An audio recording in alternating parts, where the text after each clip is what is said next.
Hey guys, it is day 10 of MS Awareness Month and it is also daylight savings. So I thought it was appropriate to talk about sleep today, and no better place to do that than to report from my bedroom. I wanted to share with you some information on the connection of sleep and autoimmune disease, and also share some tips and strategies with you to help improve your quality of sleep, not only on a night like tonight where we actually lose an hour of sleep, but also on just an average night, because sleep is so important. I know we talk a lot about food and exercise and the importance that they have on healing the body, but we cannot overlook the importance of sleep. It is a non-negotiable if you are serious about healing your body and using diet and lifestyle as a big portion of your healing plan. During sleep, your body goes through a repair process that only takes place during sleep. So if you're missing that quality or the hours of sleep, you're missing out on a huge opportunity to heal the body. During sleep, your body, good quality of sleep helps to reduce inflammation. It helps to regulate hunger hormones and your metabolism. It helps to regulate and support a healthy immune system. So, as I said, it has to be an essential component to your healing practice if you're really looking to support and optimize all of your healing opportunities for your body, especially with an autoimmune disease, and even more so knowing that fatigue is a big issue or a big side effect for many people dealing with autoimmune diseases, especially MS. So, how do we improve that quality of sleep? I tell my clients so often, it sounds ridiculous, but act like a child. I say that in the sense that when a child is getting ready to go to bed, they're not going directly from the dinner table straight to bed unless they did something bad. But there's this whole process that a child goes through. They have bath time, they have story time, they get in their jammies, they brush their teeth, maybe there's a lullaby involved. All of those things are priming their body to relax, quiet the mind, relax the body so that they can get into a good deep sleep throughout the night.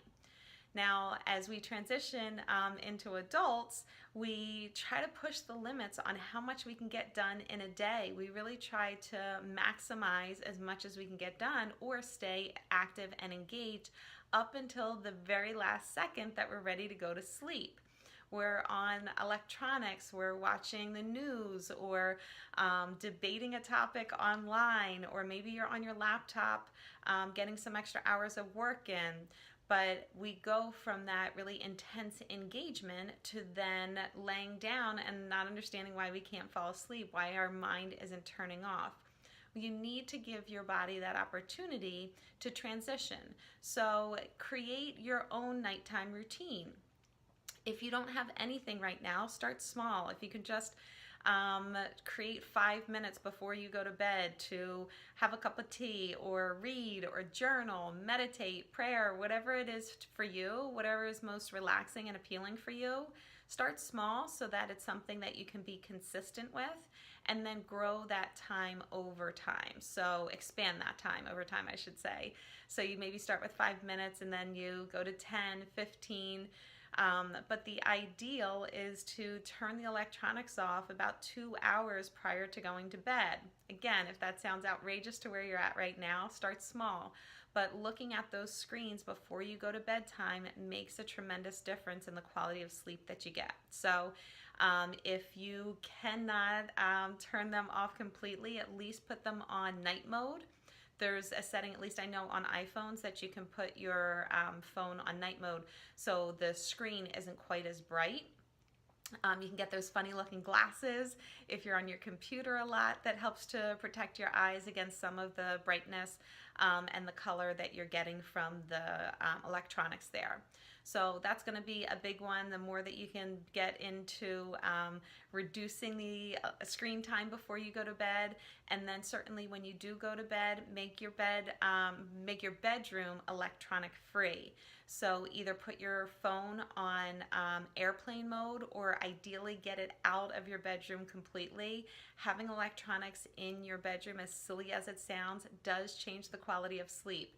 So if you can get it out of the room, all the better. If you can't, just at least get it away from your physical body as far as possible, and at bare minimum, at least put it on airplane mode there. And the other thing is, beyond turning the electronics off, you want to see if you can get your room as dark as possible. You should ideally be able to put your hand right in front of your face and not be able to see it, because the room is that dark. So if you need to, get room darkening shades, turn off any side lights that might be lighting the room up. The ideal is really to have that dark room so that you can get a good quality of sleep. They have found that having any bit of light can actually affect your hormones throughout the night. So sounds something simple, but can make a big difference. And if you do have trouble with anxiety, or those minds or the thoughts kind of running through your mind as soon as your head hits the pillow, or if you simply just want to pamper yourself, I think always adding a little essential oils in the room is really nice. I often diffuse lavender before I go to bed, or as I go to bed, because I have a diffuser that will turn off. There's a timer on it, so I can just set that. And it really just helps to, again, set a really nice environment for a good quality of sleep.